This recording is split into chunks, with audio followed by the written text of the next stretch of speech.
Voici quelque chose qui va vous retourner le cerveau. Chacune des 8 milliards de personnes sur cette planète, nous tous, peut tracer ses ancêtres jusqu'à un seul et même endroit. Un continent, l'Afrique. Mais ce n'est pas ça, le plus fou. Le plus fou, c'est que d'autres continents avaient aussi des grands singes. L'Europe en avait, l'Asie en avait. Alors, pourquoi l'être humain n'a-t-il pas évolué en Allemagne ou en Chine, ou littéralement n'importe où ailleurs? Pensez-y une seconde. Vous avez des singes partout dans l'ancien monde. Ils ont des forêts, ils ont de la nourriture, ils ont tout ce qu'il faut pour survivre. Mais un seul endroit, un seul continent, a produit l'espèce qui allait un jour construire des villes, écrire des symphonies et marcher sur la Lune. Qu'est-ce qui rendait l'Afrique si spéciale? Bon, avant de commencer l'histoire, si vous venez régulièrement ici, vous abonner m'aide énormément. Laissez un commentaire pour me dire d'où vous écoutez et quelle heure il est. Hier, quelqu'un du Portugal a dit qu'il écoutait en préparant le dîner, et quelqu'un de Chicago l'utilisait pour son trajet du matin. C'est fou. La plupart des gens acceptent simplement que les humains viennent d'Afrique parce que, eh bien, c'est ce qu'on apprend à l'école. Mais personne n'explique vraiment pourquoi ce devait être l'Afrique. Et c'est la seule question qui compte vraiment. Car si nous pouvons comprendre ce qui a fait de l'Afrique le laboratoire évolutif parfait pour l'humanité, nous pouvons comprendre quelque chose de fondamental sur qui nous sommes. Alors attachez vos ceintures, car nous allons plonger dans des millions d'années d'histoire. Nous allons parler d'impact d'astéroïdes, de collisions de continents, de chaos climatiques et de beaucoup de coups de chance qui ont failli ne jamais se produire. À la fin de cette vidéo, vous verrez l'Afrique, et vous-même, d'une manière complètement différente. Commençons donc par le commencement. Loin, très loin en arrière. Il y a 66 millions d'années, un astéroïde a frappé la Terre et a anéanti les dinosaures. Dans les décombres fumants de ce monde en ruine, quelques petites créatures ont survécu. Et parmi ces petits survivants se trouvait quelque chose d'extraordinaire. Les scientifiques l'appellent Purgatorius. Il porte le nom de Purgatory Hill, dans le Montana, où les paléontologues l'ont déterré. On parle d'une créature de la taille d'une souris. À première vue, on pourrait penser à une musaraigne. Mais regardez les os de ses chevilles. Ils avaient une amplitude de mouvement incroyable, une souplesse que les mammifères terrestres normaux n'ont tout simplement pas. Et voici ce qui est fou. Purgatorius vivait à peine 100 000 à 140 000 ans après que l'astéroïde ait anéanti les dinosaures. Pensez-y. Alors que la planète se remettait à peine du plus grand événement d'extinction de l'histoire récente, alors que la cendre retombait probablement encore à certains endroits, nos plus anciens ancêtres primates grimpaient déjà aux arbres, profitant de tout ce nouvel immobilier laissé vacant dans la canopée. Mais Purgatorius n'était pas seul. Les fossiles montrent que d'autres créatures, appelées Plésiadapiformes, vivaient à la même époque. Imaginez si un écureuil et un petit singe avaient eu un bébé. C'est à peu près ce que nous regardons. Ce qui est intéressant, ce sont leurs dents. Leur forme correspond à celle des lémuriens modernes, ce qui est important pour la classification. Mais il leur manquait des caractéristiques clés de primates. Pas d'yeux tournés vers l'avant pour la vision en 3D. Pas encore de vraies mains capables de saisir. C'étaient des travaux en cours, des étapes évolutives entre les simples mammifères arboricoles et ce que nous reconnaîtrions comme de vrais primates. Alors, pourquoi ces traits ont-ils évolué en premier lieu?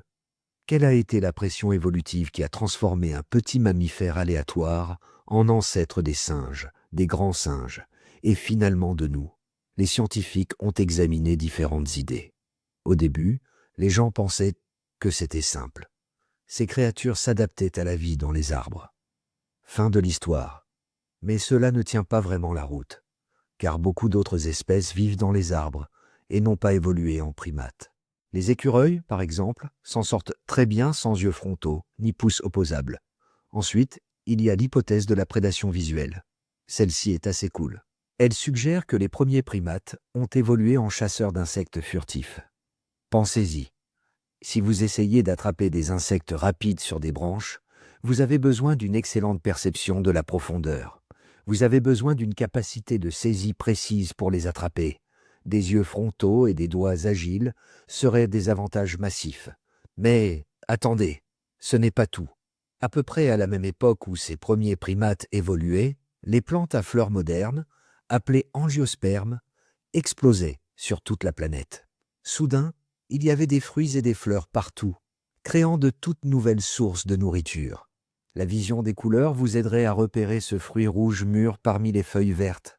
Une motricité fine vous aiderait à le cueillir sans tomber d'une branche. Et voici la plus belle partie de l'histoire. Toutes ces hypothèses sont probablement correctes. Les arbres pleins de fruits abritaient également des essaims d'insectes. Nos petits ancêtres avaient-on accès aux deux?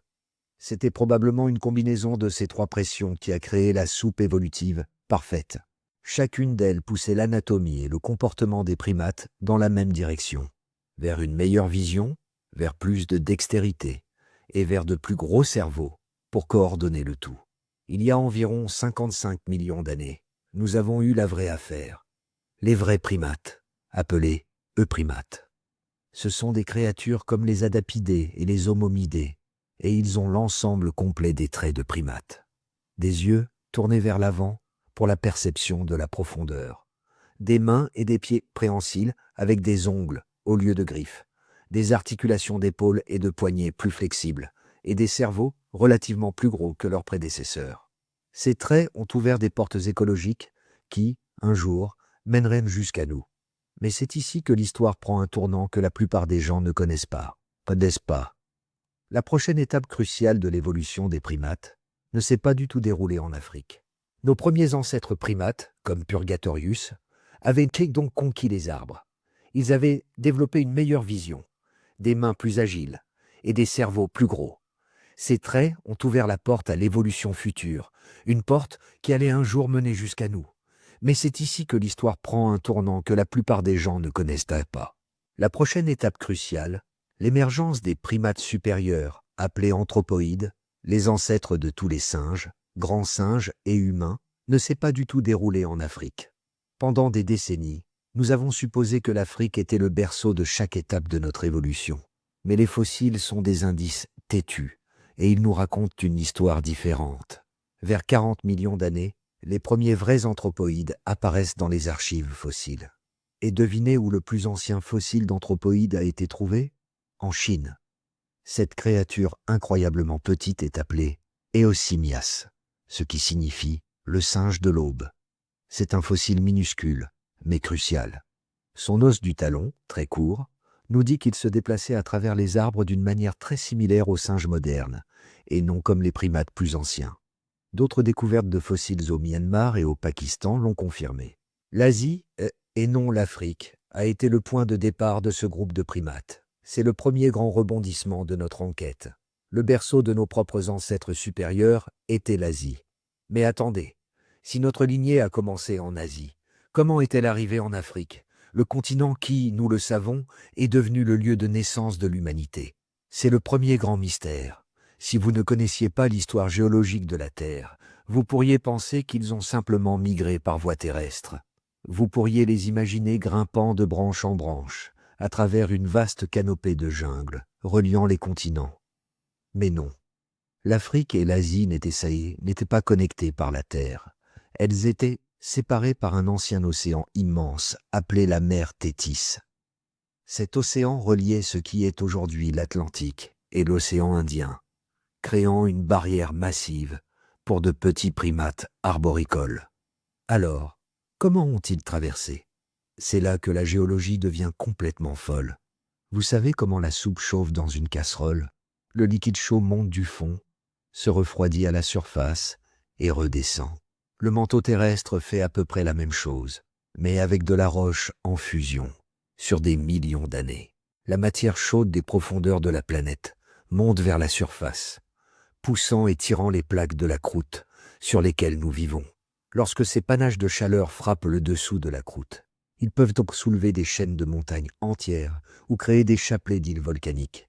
C'est une combinaison de ces événements géologiques qui a commencé à changer la carte du monde. Par exemple, le panache de l'Afar a commencé à soulever les plateaux du nord-est de l'Afrique.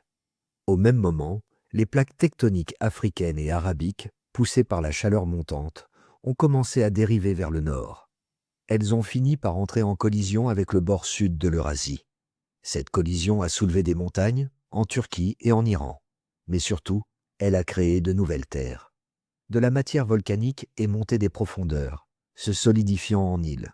Pour nos ancêtres anthropoïdes en Asie, cela a créé une opportunité. L'océan Téthys, autrefois infranchissable, commençait à se rétrécir et à être parsemé de nouvelles îles. Ils n'ont pas traversé en une seule fois. Ils l'ont fait d'île en île. Pendant des millions d'années, de petits groupes de ces singes de l'aube ont fait des sauts désespérés, peut-être en s'accrochant à de la végétation flottante lors de tempêtes, colonisant une île, puis la suivante, se rapprochant de plus en plus du grand continent africain. Et Dieu merci, ils l'ont fait. Car voici le coup de théâtre. Les singes qui sont restés en Asie, la population d'origine, ont fini par s'éteindre. Ils ont été victimes d'une grave période de refroidissement qui a frappé l'Eurasie. Les forêts luxuriantes dont ils dépendaient ont disparu, et eux avec. Qui sait si nous serions ici aujourd'hui s'il n'y avait pas eu ces quelques primates aventuriers, faisant le saut de la foi vers l'Afrique. L'Asie a donc fourni les graines et les a plantées en Afrique. Et une fois isolés sur ce nouveau continent, les anthropoïdes immigrants ont fait ce que fait la vie lorsqu'elle trouve un refuge sûr et riche. Ils ont explosé de diversité. C'est à ce moment-là que nous voyons la grande scission entre les singes du Nouveau Monde et les singes de l'Ancien Monde. L'histoire des singes du Nouveau Monde est une autre énigme folle en soi. L'hypothèse actuelle est qu'un petit groupe a réussi, d'une manière ou d'une autre, à dériver de l'Afrique à l'Amérique du Sud, en traversant l'océan Atlantique, sur un radeau naturel géant de végétation. Imaginez ça, un groupe de singes sur une île flottante de plantes, dérivant pendant des semaines. Cela semble ridicule, mais c'est notre meilleure explication. Ceux qui sont restés en Afrique sont devenus les ancêtres des singes de l'Ancien Monde. Et de nous, les grands singes. L'Afrique était maintenant devenue un laboratoire d'évolution isolé, un arche de Noé pour les primates. Mais l'histoire n'était pas encore terminée. Il y a environ 20 millions d'années, les mouvements tectoniques ont finalement fermé la mer Téthys pour de bon, créant un pont terrestre solide entre l'Afrique et l'Asie. L'expérience africaine était sur le point d'être reconnectée au reste du monde. Et c'est là que les choses ont commencé à devenir vraiment intéressantes, car l'Afrique était sur le point de devenir non seulement un refuge, mais aussi un moteur d'évolution critique. Nous avons donc un puzzle fascinant. Les graines de notre lignée de primates supérieurs ont germé en Asie, mais elles ont dû, d'une manière ou d'une autre, faire un saut désespéré vers l'Afrique pour survivre à une extinction. L'Afrique est devenue une arche de Noé, isolée, un refuge où ces primates ont pu évoluer en sécurité pendant des millions d'années. Mais l'histoire géologique n'était pas terminée. Il y a environ 20 millions d'années, le pont terrestre dont nous avons parlé, celui créé par la collision tectonique, s'est finalement formé. Les scientifiques l'appellent le pont terrestre du Gomphotherium. Oui, il est nommé d'après ces énormes créatures, ressemblant à des éléphants, qui ont été parmi les premières à le traverser. Ce pont a finalement fermé l'ancienne mer Téthys, reliant l'Afrique et l'Eurasie pour de bon. Et cela a tout changé. Les courants océaniques ont été modifiés. Les régimes de moussons ont changé. Certains endroits sont devenus plus secs, d'autres plus humides. Une multitude de nouveaux écosystèmes sont apparus autour de ce pont. C'était l'opportunité que nos ancêtres attendaient. Des migrations à grande échelle sont devenues possibles. Des tonnes de rongeurs, d'animaux à sabots et de carnivores venus d'Asie ont déferlé en Afrique pour la première fois. Dans l'autre sens, ces Gomphotherium, ressemblant à des éléphants, ont traversé vers l'Asie, et les primates africains ont rejoint la fête, recolonisant l'Asie et l'Europe en utilisant ce nouveau pont terrestre. Nous y voilà. L'Asie a fourni les graines et les a plantées en Afrique. L'Afrique les a protégées et leur a permis de se diversifier. Et maintenant, le pont terrestre a reconnecté tout le monde. L'expérience des primates s'intensifiait, se rapprochant de nous. Mais elle n'était pas encore prête. Loin de là. À l'époque du Miocène, il y a environ 23 millions d'années, les grands singes, apes, entrent en scène. Contrairement aux singes, les grands singes n'ont pas de queue. Ils ont un cerveau plus gros une vie sociale plus complexe et un corps généralement plus grand. L'un des premiers candidats était Proconsul. Ce groupe vivait principalement en Afrique de l'Est, il y a environ 20 millions d'années. Proconsul avait un corps ressemblant à celui d'un singe, mais des dents de grand singe et, trait principal, pas de queue. Ce design mi-singe, mi-grand singe, en fait un modèle parfait d'espèce de transition. Remarquez comment son plan corporel continue de s'appuyer sur les adaptations que nous avons vues chez Purgatorius des millions d'années plus tôt. L'évolution ne part jamais de zéro, elle s'appuie sur ce qui existait avant. Et c'est là que le rôle de l'Afrique devient absolument critique, car ce qui s'est passé ensuite a tout déterminé. 2 événements climatiques majeurs ont eu lieu alors que notre lignée de grands singes prenait forme, et ces événements ont changé la donne. Le premier fut un optimum climatique. Il y a environ 17 millions d'années, les températures ont grimpé en flèche. Les forêts subtropicales luxuriantes se sont répandues à travers l'Eurasie et l'Afrique comme une traînée de poudre. Divers grands singes ont utilisé ces forêts pour s'étendre davantage en Europe et en Asie. La carte des fossiles s'est remplie de tous ces étranges parents.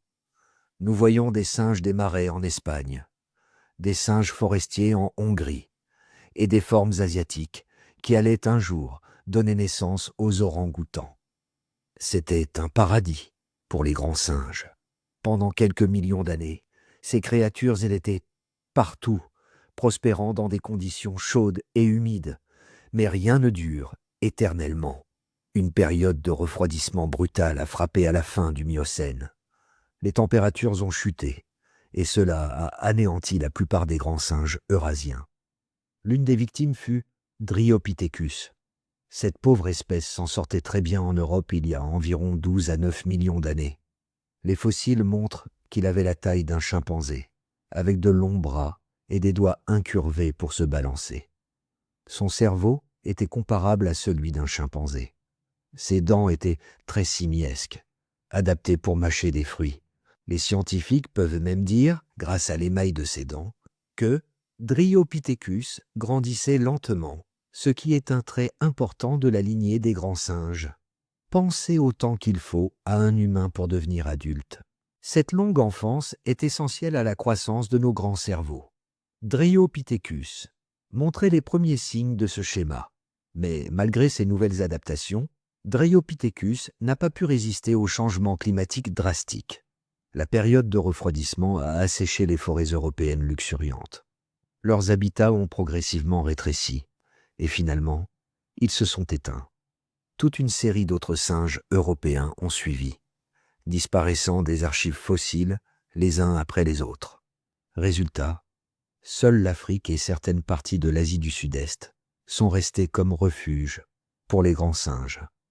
Les primates survivants en Afrique incluaient les lignées qui allaient donner naissance aux chimpanzés, aux gorilles et finalement aux hominines, notre lignée. Alors pourquoi l'Afrique est-elle devenue le refuge? Qu'est-ce qui rendait ce continent si spécial? Une partie de la réponse est la simple chance géographique. L'Afrique est à cheval sur l'équateur. Cela lui donne une immense gamme de climats, des forêts tropicales humides aux hauts plateaux tempérés. Lorsque les catastrophes climatiques ont frappé d'autres continents, la diversité des environnements de l'Afrique signifiait qu'il y avait presque toujours un endroit où les populations pouvaient survivre. Mais c'était plus que de la géographie. L'Afrique était géologiquement active d'une manière qui créait constamment de nouvelles opportunités. C'est l'indice crucial que la plupart des gens ignorent. Le système du rift est-africain commençait à se former. La croûte terrestre s'étirait, créant des montagnes, des vallées profondes, des lacs immenses et un patchwork d'habitats différents, tous situés à des distances relativement courtes. Cette diversité d'habitats allait devenir la clé. Il y a environ 7 millions d'années, la lignée humaine a commencé à émerger. L'aube de l'humanité n'a pas été une progression douce et ordonnée. C'était chaotique, expérimental, plein d'échecs et de coups de chance. Et tout a commencé lorsque nous nous sommes séparés de notre ancêtre commun avec les chimpanzés. Alors que les chimpanzés restaient fidèles aux arbres, notre lignée a commencé à préférer la terre ferme sous ses pieds. Nous sommes devenus bipèdes, nous engageant pleinement à marcher sur 2 jambes. C'est ce qui nous rend si spéciaux. Et les premiers fossiles montrant des signes de ce trait, ils viennent d'Afrique. C'est honnêtement l'un de nos plus grands indices soutenant une origine africaine pour l'humanité. Vous voulez des preuves? Laissez-moi vous montrer les preuves. Nous avons donc établi notre scène. L'Asie et l'Europe, autrefois des paradis pour les grands singes, sont devenus des pièges mortels à cause du refroidissement climatique. L'Afrique, grâce à sa géographie unique et à sa position sur l'équateur, est devenue le refuge ultime. Mais l'Afrique n'était pas un simple refuge paisible. C'était un laboratoire géologique actif qui allait pousser les survivants vers quelque chose de complètement nouveau. C'est là que l'histoire de l'évolution humaine commence vraiment. Il y a environ 7 millions d'années, notre lignée s'est séparée de celle qui allait donner naissance aux chimpanzés et aux bonobos modernes. C'est le point de départ. Mais pourquoi cette séparation? Les chimpanzés sont restés fidèles à la forêt. Quand ils sont au sol, ils marchent sur leurs articulations. Ils ont continué une stratégie qui fonctionnait très bien pour eux. Notre lignée, cependant, a pris un chemin radicalement différent, un chemin bien plus étrange et bien plus risqué. Nous avons commencé à nous redresser. Nous sommes devenus bipèdes. Nous nous sommes engagés pleinement à marcher sur 2 jambes. C'est le trait qui nous distingue de tous les autres grands singes. C'est ce qui nous rend spéciaux.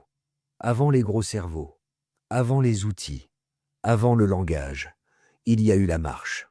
Et la preuve de cette première étape révolutionnaire, la preuve la plus ancienne, ne se trouve pas en Europe ni en Asie. Elle se trouve exclusivement en Afrique. C'est honnêtement l'indice le plus important qui soutient une origine africaine pour l'humanité. Vous voulez des preuves? Laissez-moi vous montrer les preuves.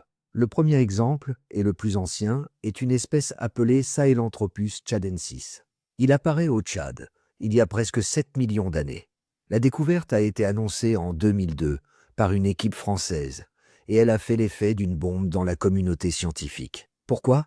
Parce que le Tchad, en Afrique centrale, était un endroit totalement inattendu pour trouver les premiers ancêtres humains. La plupart des fossiles avaient été trouvés en Afrique de l'Est ou du Sud. Cela a immédiatement élargi notre compréhension de l'endroit où l'aube de l'humanité aurait pu se lever. À première vue, Sahelanthropus aurait ressemblé à un chimpanzé. Mais le crâne fossilisé, surnommé Toumaï, ce qui signifie « espoir de vie » dans la langue locale, nous dit que ce n'était pas juste un autre singe. Et quel nom! Car ce fossile représente l'espoir de comprendre enfin nos origines. Regardez la base du crâne. Il y a un trou, appelé le foramen magnum. C'est l'endroit où la colonne vertébrale se connecte au cerveau. Chez un chimpanzé, qui marche principalement à 4 pattes, ce trou est situé à l'arrière du crâne, incliné. Mais chez Toumaï, ce trou est situé au centre, presque à l'avant, et il pointe directement vers le bas. Qu'est-ce que cela signifie? C'est un indice anatomique crucial. Cela signifie que la colonne vertébrale de Toumaï était positionnée sous son crâne, et non derrière lui. C'est la signature indubitable d'une créature qui se tient droite, une posture verticale. Maintenant, les fossiles sont rares, et le débat existe toujours. Était-il totalement bipède? En 2022, des scientifiques ont décrit un fémur, l'os de la cuisse, et 2 os de l'avant-bras provenant du même site. La structure du fémur indiquait que Sahelanthropus était habituellement bipède lorsqu'il était au sol. Mais les os de ses avant-bras montraient qu'il passait aussi beaucoup de temps dans les arbres, peut-être pour grimper et dormir. Ce n'est donc pas encore un cas de bipédie totale comme la nôtre. Mais c'est la preuve incroyablement convaincante que notre lignée expérimentait déjà la marche debout il y a 7 millions d'années, bien plus tôt que ce que l'on pensait. 1 million d'années plus tard, Ororhyn tugenensis apparaît au Kenya. Son fémur raconte une histoire encore plus claire. La tête du fémur, qui s'emboîte dans le bassin, ressemble presque à celle d'un humain. Lorsque vous vous tenez droit, vos jambes supportent plus de poids, et elles le supportent différemment que si vous étiez à 4 pattes. Ce fémur est mieux adapté à cette fonction. Encore une fois, comme Dewey, Sahelanthropus, Anzio, Ororhyn n'est connu que par une poignée de fossiles. Sa place exacte sur l'arbre généalogique est donc floue. Puis vient Ardipithecus, aussi connu sous le nom d'Ardi. Trouvé en Éthiopie, il y a 4,4 millions d'années. Le crâne et le bassin suggèrent donc fortement une bipédie habituelle.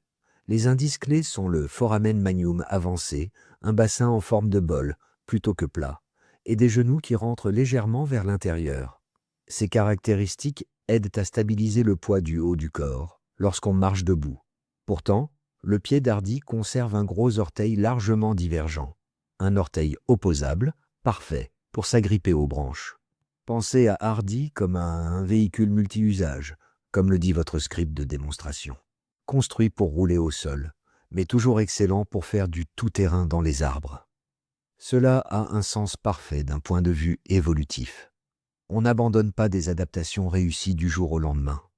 Les ancêtres d'Hardy avaient vécu dans les arbres pendant des millions d'années.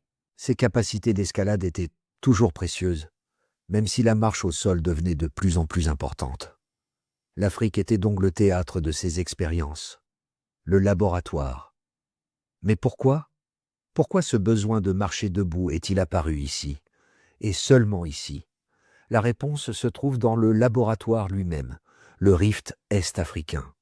L'étirement de la croûte terrestre a créé un paysage en mosaïque, des forêts denses, des forêts ouvertes, des prairies, un environnement instable et changeant. Cet environnement a forcé nos ancêtres à s'adapter ou à disparaître. Et la marche debout était la réponse. L'expérimentation avait commencé. Le premier pas avait été fait, et tout cela s'est passé, en Afrique. Nous avons donc vu les premières expériences. Sahelanthropus, Toumaï nous a montré que la marche droite a commencé il y a 7 millions d'années, bien plus tôt que ce que l'on croyait. Ardipithecus, Hardy, nous a montré un véhicule multi-usage, fascinant. Une créature qui pouvait à la fois grimper comme un singe et marcher comme un humain.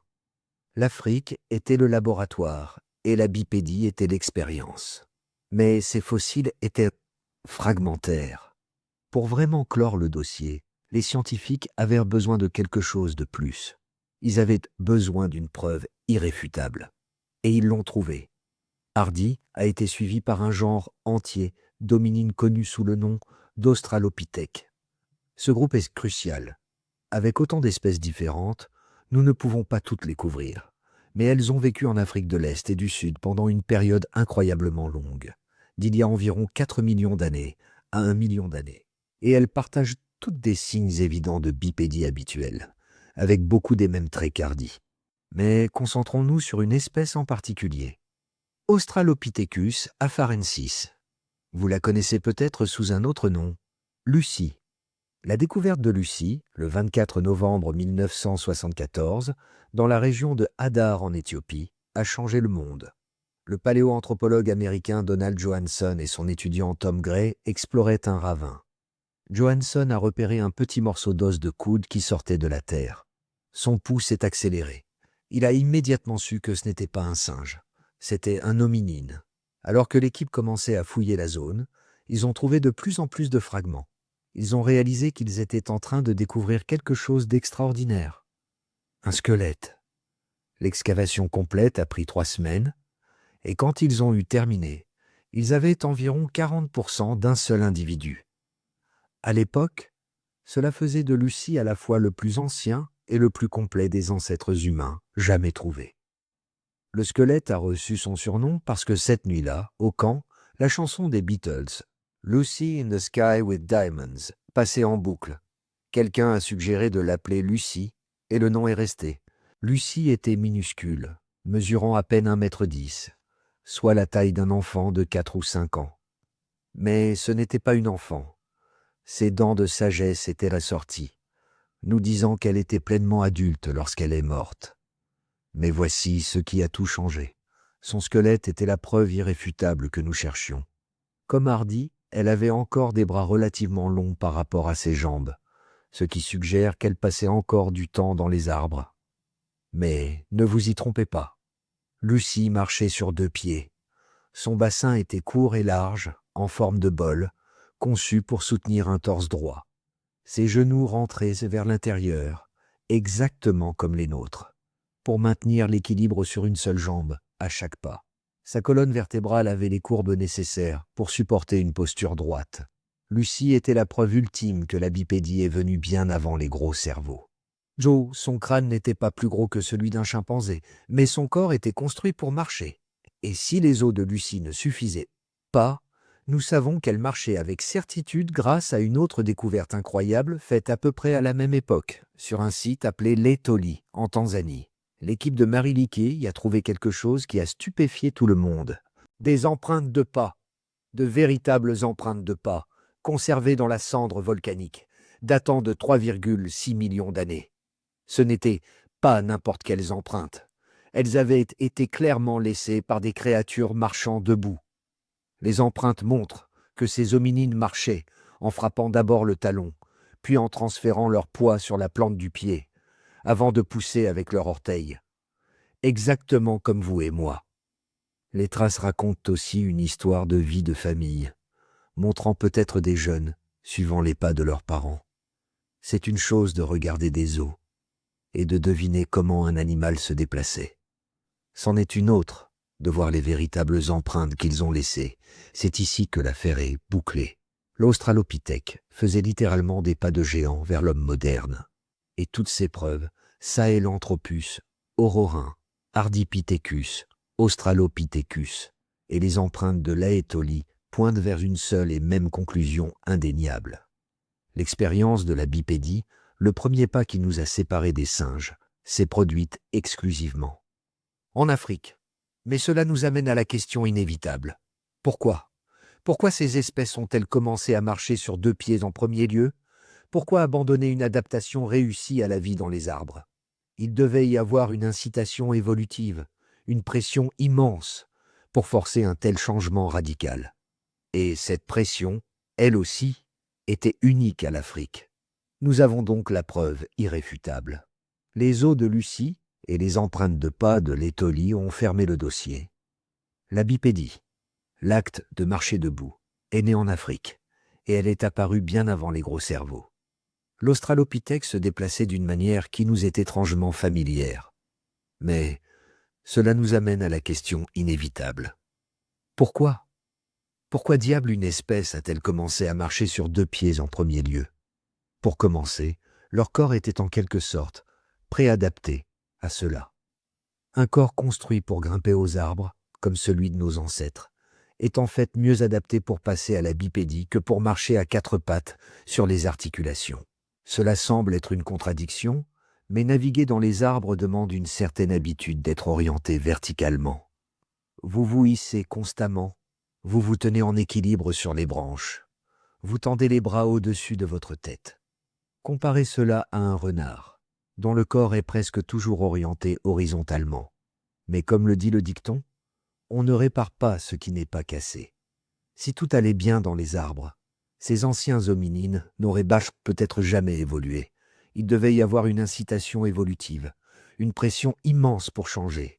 De nombreuses hypothèses ont été proposées, mais l'idée la plus convaincante que nous ayons est celle-ci. Il n'y a pas eu une seule cause.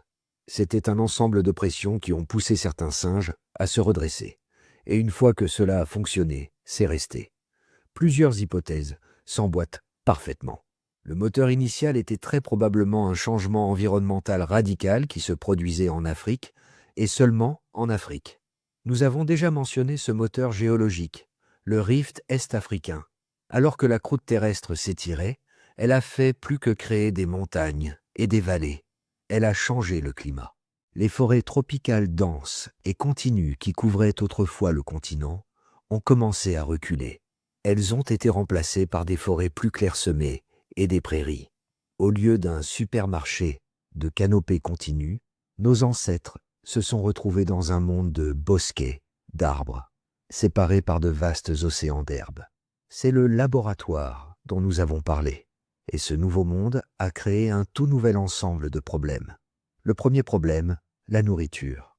Après avoir épuisé un bosquet d'arbres, les hominines devaient maintenant se déplacer sur une certaine distance pour trouver le suivant. Comment faire? Marcher sur les articulations comme un chimpanzé fonctionne, mais ce n'est pas très efficace sur de longues distances. La marche bipède, en revanche, l'est. Elle consomme beaucoup moins d'énergie pour couvrir de longues distances. C'était un avantage énorme dans un monde où la nourriture était dispersée. Le deuxième problème, la chaleur. La savane ouverte est un endroit brutalement chaud. Lorsque vous êtes à quatre pattes, la majeure partie de votre dos est directement exposée au soleil de midi. De plus, vous êtes proche du sol chaud qui renvoie la chaleur. Mais si vous vous levez, c'est une révolution. Beaucoup moins de surface corporelle est exposée au soleil direct. Et surtout, vous êtes plus haut du sol, où vous pouvez capter la moindre brise. C'était un système de climatisation intégré. Troisièmement, il y a l'idée de l'alimentation posturale.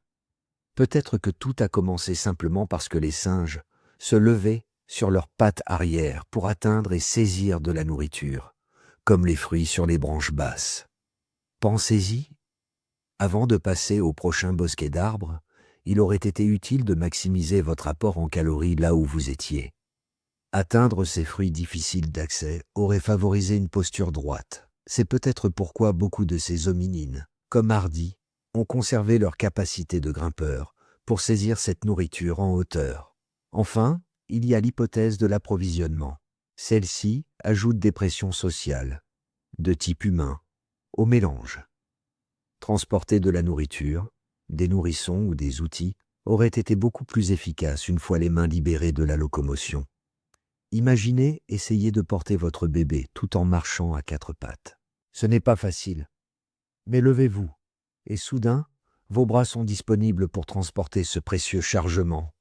Tous ces facteurs ont dû travailler ensemble pour aider les hominines à s'adapter aux forêts plus fragmentées de l'Afrique.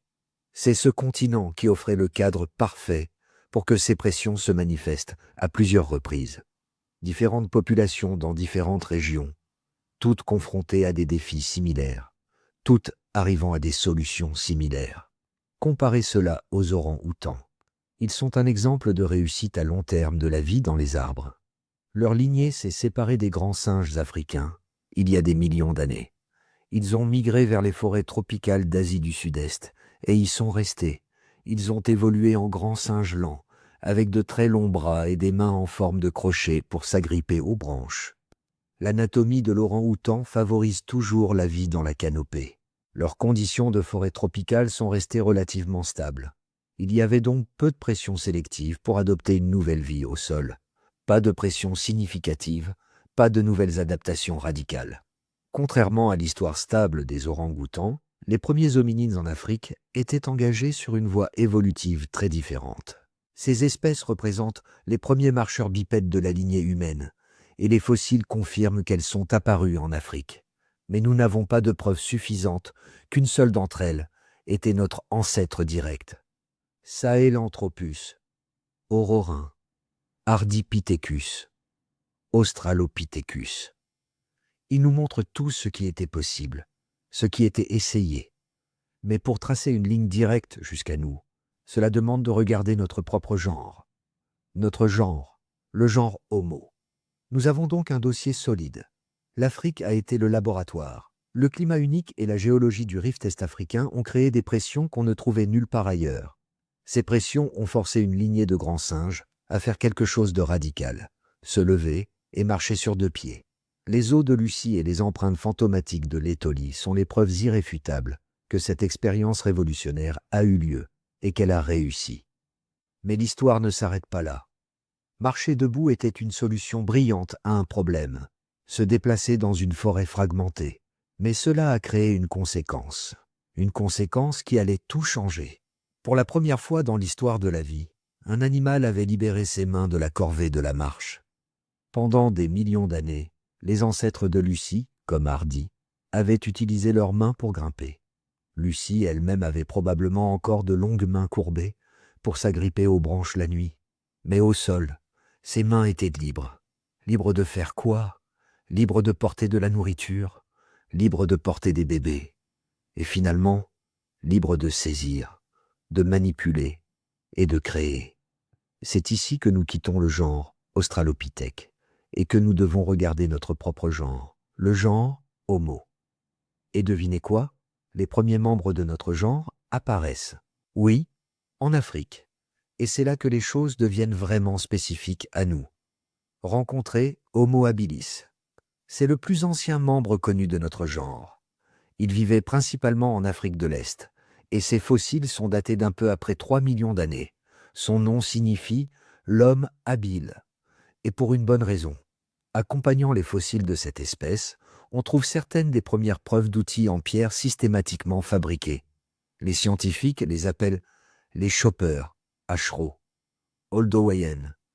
Ils ont l'air primitifs. Ils sont gros, lourds, et semblent à peine plus que des cailloux cassés. Mais, croyez-moi, ils ont changé la donne. Pensez à ce que cela signifie.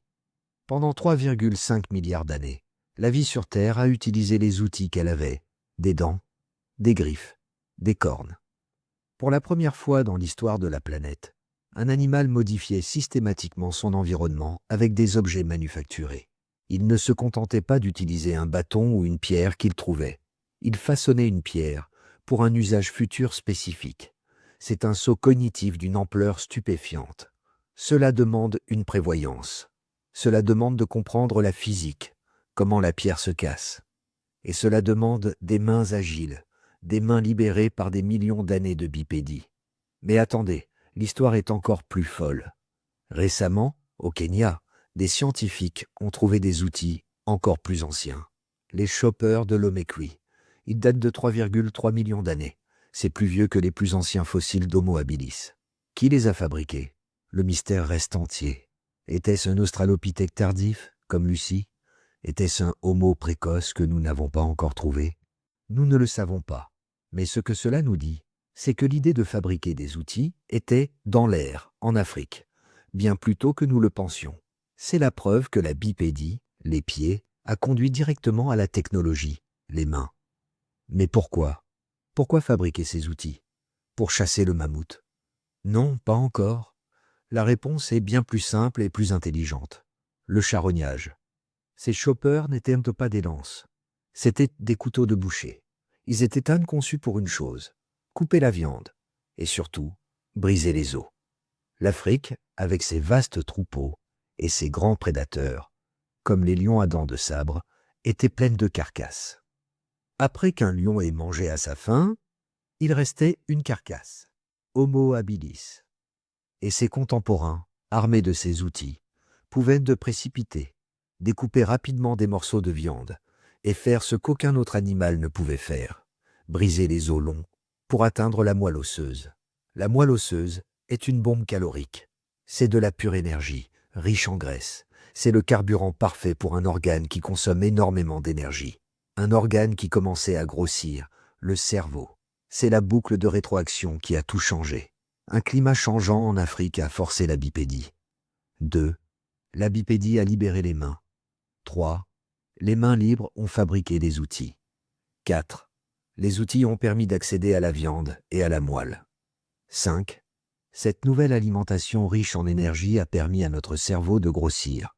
C'est une chaîne d'événements qui ne s'est produite qu'en Afrique. Pourquoi? Parce que les singes d'Asie, comme les ancêtres des orang-outans, vivaient dans des forêts stables. Il n'y avait aucune pression pour descendre au sol, aucune pression pour devenir bipède, aucune pression pour libérer les mains. L'Afrique était le moteur du changement.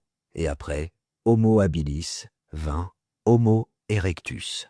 Et là, les amis, c'est là que les choses deviennent compliquées, mais aussi incroyablement excitantes.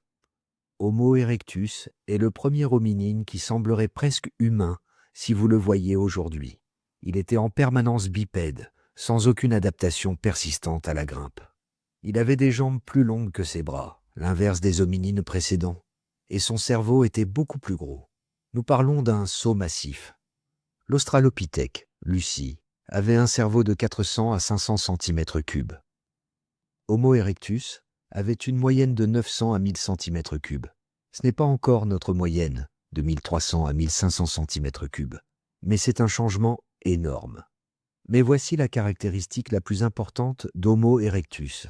C'est la plus ancienne espèce humaine dont nous ayons des preuves, hors d'Afrique. Pensez-y une seconde.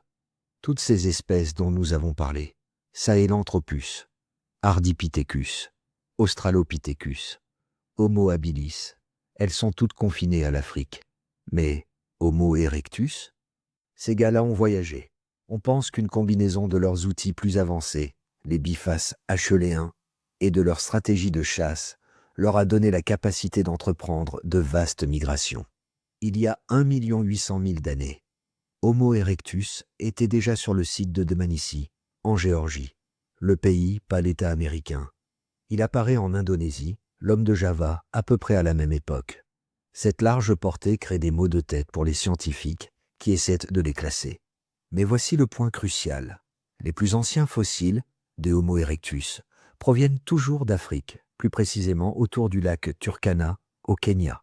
Ils datent d'il y a 1,8 à 2 millions d'années. Cela suggère fortement que l'espèce a d'abord émergé en Afrique, avant de se répandre. Le laboratoire africain avait produit un nouveau modèle, un marcheur bipède, doté d'un gros cerveau et d'outils, si performant qu'il pouvait faire ce qu'aucun primate n'avait jamais fait auparavant. Quitter son continent d'origine et conquérir le monde. Mais l'histoire est loin d'être terminée, car Homo erectus s'est finalement éteint partout, et quelque chose de nouveau, quelque chose de encore plus spécial, était sur le point d'émerger, une fois de plus, de ce même laboratoire africain. Le laboratoire africain avait donc produit l'hominine le plus performant à ce jour. Homo erectus. Une créature bipède, dotée d'un gros cerveau et d'outils, si performante qu'elle a fait ce qu'aucune autre espèce humaine n'avait jamais fait auparavant. Elle a quitté l'Afrique. Ils se sont répandus à travers l'Europe et l'Asie, survivant dans les forêts tropicales d'Indonésie et les vallées tempérées de Géorgie. Ils ont réussi pendant plus d'1 million d'années. Mais voici la suite de l'histoire. Malgré leur incroyable succès, malgré leur domination sur 3 continents, Homo erectus a fini par disparaître partout. Toutes ces populations, en Afrique, en Asie et en Europe, ont disparu des archives fossiles. Alors, que s'est-il passé? Qu'est-ce qui les a remplacés? La réponse, c'est nous. Homo sapiens. Il est temps de nous concentrer spécifiquement sur notre espèce. Et c'est là que les choses deviennent encore plus intéressantes. Et honnêtement, encore plus complexes. L'indice le plus important se trouve dans les fossiles les plus anciens de notre propre espèce. Pendant des années, les plus anciens Homo sapiens connus provenaient d'Éthiopie, datant d'environ 200 000 ans. Cela confirmait déjà une origine est-africaine. Mais en 2017, une découverte a tout changé. Des scientifiques ont réexaminé des fossiles trouvés des décennies plus tôt à Jebel Irhoud, au Maroc. En utilisant de nouvelles techniques de datation, ils ont obtenu un résultat qui a stupéfié le monde. Les fossiles avaient 300 000 ans. C'est un point de plus, et un point majeur, sur le tableau de bord pour l'Afrique. Les plus anciens, Homo sapiens, jamais trouvés, proviennent d'Afrique du Nord. Mais cela complique les choses. Nous n'étions pas la seule espèce d'Homo à cette époque. Il y avait une multitude de versions humaines qui ont commencé à émerger après Homo erectus. Il y avait Homo heidelbergensis en Afrique et en Europe. Il y avait les célèbres néandertaliens en Europe et en Asie occidentale. Il y avait les mystérieux Denisoviens en Asie. Et ce ne sont que ceux que nous avons trouvés. Il y en avait probablement d'autres. Alors, où nous situons-nous dans ce mélange d'espèces humaines? C'est ici que commence la plus grande bataille scientifique de la paléoanthropologie. 2 hypothèses concurrentes se sont affrontées pendant des décennies. La première est l'hypothèse Out of Africa, sortie d'Afrique. Elle soutient que Homo sapiens a évolué une seule fois en Afrique, puis s'est répandu dans le monde, en remplaçant largement les autres humains archaïques. C'est une histoire relativement propre. Une origine, une dispersion, une espèce qui prend le dessus. La seconde est l'hypothèse de l'évolution multirégionale. Elle soutient que les humains modernes ont évolué dans divers endroits simultanément, à partir des populations antérieures de Homo erectus, et que des échanges de gènes constants ont maintenu l'unité de l'espèce. C'est une histoire plus désordonnée, mais elle expliquerait pourquoi nous trouvons des fossiles de type humain dans de nombreux endroits à peu près aux mêmes périodes. Pendant des décennies, les scientifiques se sont disputés. Les fossiles pouvaient soutenir l'une ou l'autre interprétation selon la façon dont on les regardait. Et puis, la génétique est entrée dans la conversation. Et tout a changé. L'ADN et les études génétiques ont aidé à clarifier radicalement la situation. Et les preuves sont incroyablement convaincantes en faveur d'une origine africaine. L'indice numéro 1, La plus grande diversité génétique chez les humains modernes se trouve en Afrique. La diversité génétique s'accumule sur de longues périodes, à mesure que les mutations s'ajoutent. C'est comme les intérêts sur un compte bancaire. Plus le compte est ouvert depuis longtemps, plus il accumule d'intérêts. Le fait que les populations africaines aient de plus de variations génétiques que n'importe qui d'autre sur la planète signifie que Homo sapiens vit et évolue là-bas depuis le plus longtemps. Ce n'est pas une petite différence. Des études montrent que les populations d'Afrique subsaharienne ont des niveaux de diversité génétique nettement plus élevés que les populations de n'importe quel autre endroit sur Terre. Ce schéma est vrai pour l'ADN mitochondrial, transmis par les mères, pour l'ADN du chromosome IC40, transmis par les pères, et pour l'ADN autosomique, que nous héritons des deux parents. Les populations hors d'Afrique ne portent qu'un sous-ensemble de cette variation. Cela s'explique parfaitement si de petits groupes ont migré hors d'Afrique plus tard, n'emportant qu'une partie du pool génétique total avec eux. C'est ce qu'on appelle un effet fondateur. Lorsqu'une petite population se sépare et s'établit quelque part de nouveau, elle ne transporte qu'une fraction de la diversité génétique de la population source. Ceci est soutenu par des preuves génétiques supplémentaires. Elles indiquent que toutes les personnes non africaines aujourd'hui peuvent retracer leurs gènes jusqu'à de petites populations qui ont quitté le continent il y a environ 50 000 à 70 000 ans. La date exacte est encore débattue, mais le goulot d'étranglement génétique est clair. À un moment donné, un nombre relativement faible de personnes a quitté l'Afrique, et tout le monde à l'extérieur de l'Afrique aujourd'hui descend d'eux. Peu de temps après cette migration, toutes les autres espèces d'Homo se sont éteintes. Les Néandertaliens ont disparu il y a environ 40 000 ans. Les Denisoviens ont disparu à peu près à la même époque. Homo erectus était déjà parti depuis des centaines de milliers d'années, et soudain, seul Homo sapiens est resté. Notre diversité génétique plus profonde en Afrique pointe fortement vers l'hypothèse « out of Africa ». L'affaire est close, n'est-ce pas? Eh bien, pas tout à fait. L'ADN ancien, extrait de fossiles, a révélé quelque chose de fascinant. Lorsque les scientifiques ont réussi à extraire et à séquencer l'ADN de Néandertaliens, ils ont trouvé quelque chose d'inattendu. Les humains modernes, hors d'Afrique, portent de l'ADN de Néandertaliens. Entre 1 et 4% du génome des personnes non africaines provient des Néandertaliens. De même, l'ADN de Denisoviens apparaît dans les populations modernes, en particulier en Asie du Sud-Est et en Océanie. Certaines populations de Papouasie-Nouvelle-Guinée portent jusqu'à 5% d'ADN dénisovien. Donc, ce n'était pas un remplacement pur et simple. Après tout, il y a eu un certain mélange multirégional entre les espèces. Homo sapiens s'est hybridé avec les Néandertaliens et les Denisoviens. Mais voici le point clé. Homo sapiens est devenu l'espèce dominante. C'est nous qui avons survécu et qui nous sommes répandus partout. Les autres espèces ont contribué par des gènes, mais elles n'ont pas persisté en tant que lignée distincte. Cela soulève une question fascinante. Qu'est-ce qui, chez les premiers Homo sapiens en Afrique, leur a donné un tel avantage? Pourquoi n'est-ce pas l'inverse qui s'est produit? Pourquoi les Néandertaliens ou les Denisoviens n'ont-ils pas migré en Afrique pour remplacer Homo sapiens? La réponse réside dans une combinaison de notre génétique, de notre sociabilité et des anciens environnements africains qui ont façonné les deux. Nous avons donc un mystère final et crucial.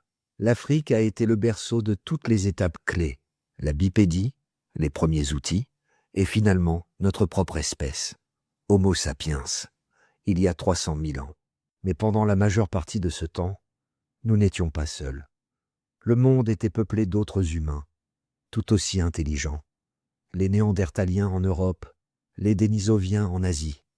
Et pourtant, c'est notre lignée, et seulement la nôtre, qui a survécu et conquis la planète. Les Néandertaliens ont disparu. Les Denisoviens ont disparu. Toutes les autres formes d'humanité se sont éteintes. Seul Homo sapiens est resté. Cela soulève la question la plus importante de toutes. Quelle était notre arme secrète? Qu'est-ce qui, chez les premiers Homo sapiens en Afrique, leur a donné un tel avantage? Pendant longtemps, nous avons eu une réponse simple. Nous étions plus intelligents. Nous avions un plus gros cerveau. Mais cette idée s'est effondrée. Les Néandertaliens avaient en fait un cerveau plus gros que le nôtre en moyenne. Ils étaient incroyablement intelligents. Ils fabriquaient des outils sophistiqués, contrôlaient le feu, enterraient leurs morts et avaient probablement une forme de langage. Ils étaient des survivants ultimes, parfaitement adaptés au climat glacial de l'Europe pendant des centaines de milliers d'années. Alors, si ce n'était pas la taille du cerveau, qu'était-ce? Était-ce la force brute? Certainement pas. Le néandertalien moyen était bien plus robuste et plus fort qu'un Homo sapiens. La réponse se trouve dans une différence plus subtile, mais bien plus puissante. Une différence qui a été forgée, une fois de plus, par l'environnement unique et impitoyable de l'Afrique. Les Néandertaliens étaient des spécialistes. Ils étaient les maîtres de l'âge de glace européen. Mais cette spécialisation, leur plus grande force, est devenue leur faiblesse fatale. Lorsque le climat a commencé à changer rapidement, leurs habitats et leurs sources de nourriture ont disparu. Ils n'ont pas pu s'adapter assez vite. Homo sapiens, en revanche, n'a pas évolué dans un seul environnement. Grâce à la géologie folle de l'Afrique, le rift est-africain, l'immense diversité des climats allant de la forêt tropicale au désert, notre espèce a été façonnée par l'instabilité elle-même. Nous n'étions pas des spécialistes, nous étions le généraliste ultime. Nous étions l'espèce de l'adaptabilité. Mais il y a une autre couche. L'adaptabilité seule ne suffit pas. L'indice crucial vient de l'archéologie. De nouvelles recherches brossent un tableau fascinant d'un réseau social à l'échelle du continent pour les anciens Homo sapiens. Un réseau panafricain d'idées, de gènes et de cultures qui s'étend sur des centaines de milliers d'années. Comment le savons-nous? Nous avons trouvé les preuves. Les archéologues ont découvert des artefacts qui ont été échangés ou transportés sur des distances incroyablement longues, bien au-delà du territoire de chasse d'un seul clan. Par exemple, il y a 50 000 ans, des perles en coquilles d'œufs d'autruche se déplaçaient à travers le continent. Il y a 200 000 ans, de l'obsidienne, une pierre volcanique précieuse pour les outils, voyageait sur plus de 160 km depuis sa source. Il y a 320 000 ans, des pigments, probablement utilisés pour la décoration corporelle ou l'art, étaient échangés. Cela peut sembler anodin, mais c'est une révélation. Cela signifie que nos ancêtres Homo sapiens ne vivaient pas dans de petits groupes complètement isolés, comme le faisaient probablement les Néandertaliens. Ils étaient connectés, ils avaient des alliés, ils échangeaient, ils se rencontraient. Pensez à ce que cela signifie pour l'innovation. C'est ce que les scientifiques appellent le cerveau collectif. Imaginez un groupe de Néandertaliens isolés en Europe. Un individu brillant invente une nouvelle technique de chasse incroyable. Mais avant qu'il ne puisse l'enseigner à beaucoup de gens, son petit groupe est anéanti par une maladie ou une mauvaise saison de chasse. L'innovation est perdue à jamais. Maintenant, imaginez un groupe d'Homo sapiens en Afrique. Un individu invente une meilleure façon de fabriquer une pointe de lance. Lors d'une rencontre commerciale saisonnière, il partage cette idée avec un groupe voisin. Ce groupe l'adopte et l'améliore, puis il la partage avec un autre groupe. L'innovation ne se perd pas, elle se propage, elle s'accumule. Ce réseau social a agi comme un Internet de l'âge de pierre. Il a permis aux idées de se combiner et de se propager. Un groupe découvre comment traiter des plantes toxiques pour les rendre comestibles. Un autre invente un meilleur moyen de fabriquer des flèches. Grâce au réseau, un troisième groupe se retrouve avec les deux innovations. La technologie et la culture peuvent s'accumuler de manière exponentielle. Les scientifiques ont confirmé cela. Des études sur les réseaux de chasseurs-cueilleurs montrent que l'invention parallèle dans des groupes semi-isolés, suivis d'une recombinaison, accélère la montée des technologies complexes bien mieux qu'une seule population entièrement connectée ne le pourrait. Et ce principe s'applique aussi à la génétique. Ce réseau panafricain n'a pas seulement partagé des idées, il a partagé des gènes. La diversité génétique est la meilleure protection contre l'extinction. Un pool génétique large signifie plus d'opportunités pour l'apparition de mutations bénéfiques.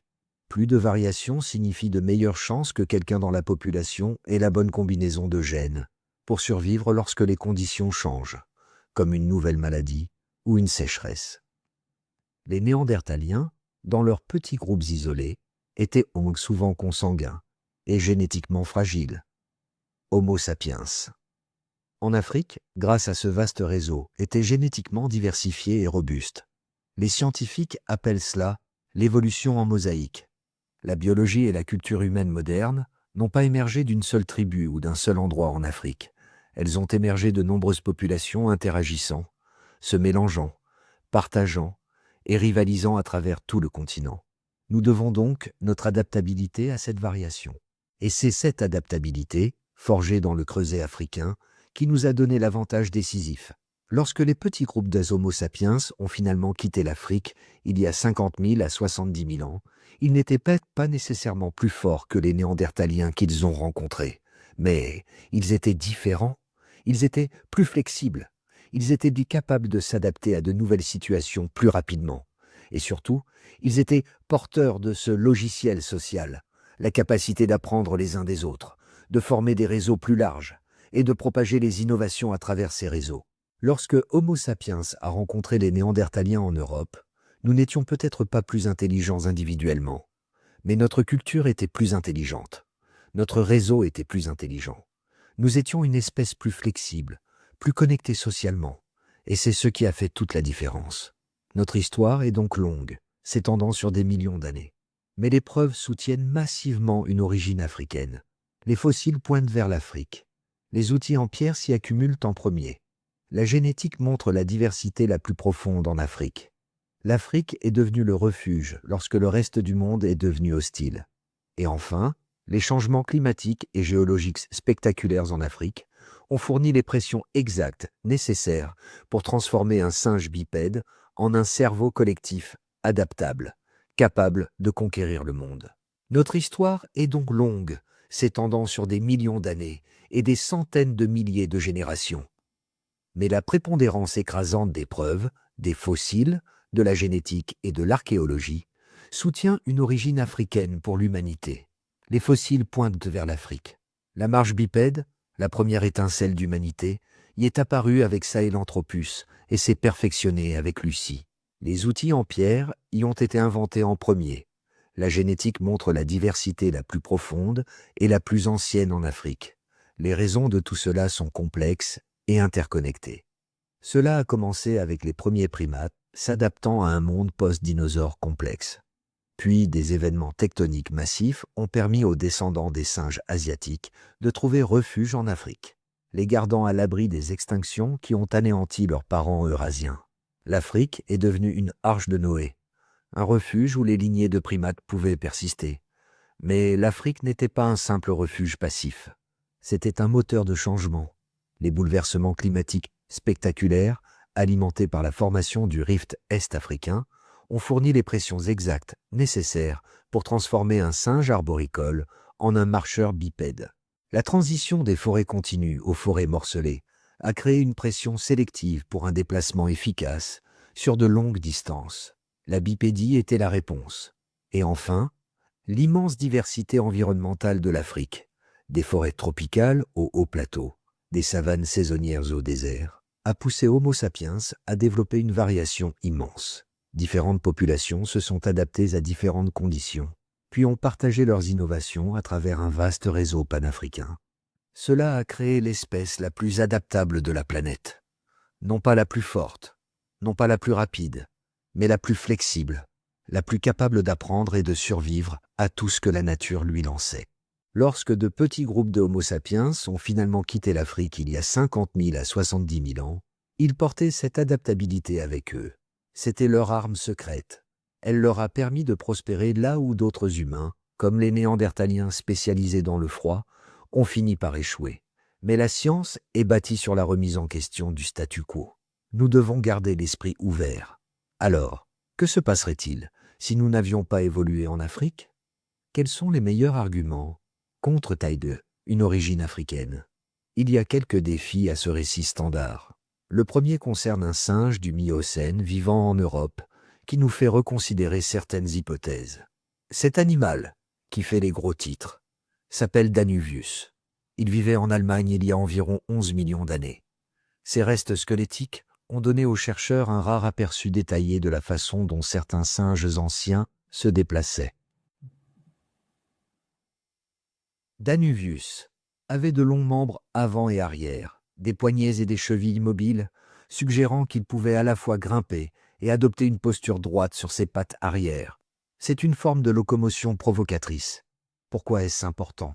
Parce que cela repousse les origines possibles de la mécanique du corps droit, bien avant l'histoire des hominines africains. L'idée alternative est que les descendants de Danuvius auraient donc pu donner naissance à des hominines en Europe, qui auraient ensuite migré vers l'Afrique. Cela inverserait complètement le récit. Au lieu que la bipédie évolue en Afrique, elle aurait pu évoluer en Europe d'abord. Cela dit, il y a un long écart géographique et temporel avant que les premiers hominines clairs n'apparaissent en Afrique. C'est donc une spéculation, mais un rappel important que l'Afrique n'était peut-être pas le seul endroit où des expériences évolutives intéressantes se produisaient. Un autre défi concerne les fossiles d'Homo sapiens, que nous trouvons hors d'Afrique, qui sont de plus en plus vieux. 2 sites sont particulièrement importants. La grotte de Mislia en Israël et la grotte d'Apidima en Grèce. À Mislia, une mâchoire datée entre 194 000 et 177 000 ans correspond à l'anatomie humaine moderne. En Grèce, un fragment de crâne d'Apidima, avec une forme arrière arrondie typiquement humaine moderne, date de 210 000 ans. Cela en fait le plus ancien fossile d'Homo sapiens connu hors d'Afrique. Ces sites ne sont pas aussi anciens que les fossiles de Djebel Irhoud au Maroc, 300 000 ans. Donc, l'Afrique détient toujours le record. Mais il complique la chronologie de notre départ. Peut-être y a-t-il eu des migrations antérieures qui ont échoué. Ou peut-être que notre calendrier pour quitter l'Afrique doit être sérieusement révisé. Ces débats sont sains et nécessaires. Mais même avec ces défis, l'hypothèse de l'origine africaine reste soutenue par des preuves accablantes. Ce que nous pouvons dire avec certitude, c'est que l'ensemble des preuves, fossiles, génétiques et archéologiques, pointent vers l'Afrique comme lieu de naissance de notre espèce. Mais comprendre notre origine africaine n'est pas un simple exercice académique. Cela a des implications profondes sur la façon dont nous nous percevons aujourd'hui. D'une part, cela démolit complètement l'idée que les différentes populations humaines sont fondamentalement différentes. Les preuves génétiques sont claires, comme de l'eau de roche. Tous les humains vivants aujourd'hui sont remarquablement similaires génétiquement. Les différences superficielles que nous voyons, couleur de peau, texture des cheveux, sont des adaptations récentes aux environnements locaux. En dessous de ces variations de surface, nous sommes tous africains. Cela a des implications médicales importantes. Pendant des décennies, la recherche médicale a été fortement biaisée en faveur de l'étude des populations européennes. Mais parce que les populations africaines ont la plus grande diversité génétique, elles possèdent également le plus large éventail de variantes génétiques. Inclure les populations africaines dans la recherche médicale n'est pas seulement une question d'équité. C'est essentiel pour obtenir une image complète de la variation humaine et de son impact sur la santé. Il y a aussi quelque chose qui rend humble dans la reconnaissance de nos origines. Nous aimons nous considérer comme spéciaux, séparés du monde naturel. Mais l'histoire de l'évolution humaine en Afrique nous rappelle que nous sommes les produits des mêmes forces qui façonnent toute la vie sur Terre. La sélection naturelle, le hasard, le changement environnemental. Nous ne sommes pas apparus parce que nous étions destinés à le faire. Nous sommes apparus parce que les circonstances en Afrique ont favorisé les traits qui nous rendent humains. Le fait que nous ayons failli disparaître à plusieurs reprises au cours de notre histoire devrait nous faire réfléchir. Les preuves génétiques suggèrent qu'il y a eu des périodes où la population humaine totale est tombée à quelques milliers d'individus seulement. Une mauvaise sécheresse, une épidémie, une éruption volcanique au mauvais endroit au mauvais moment. Et nous ne serions peut-être pas là.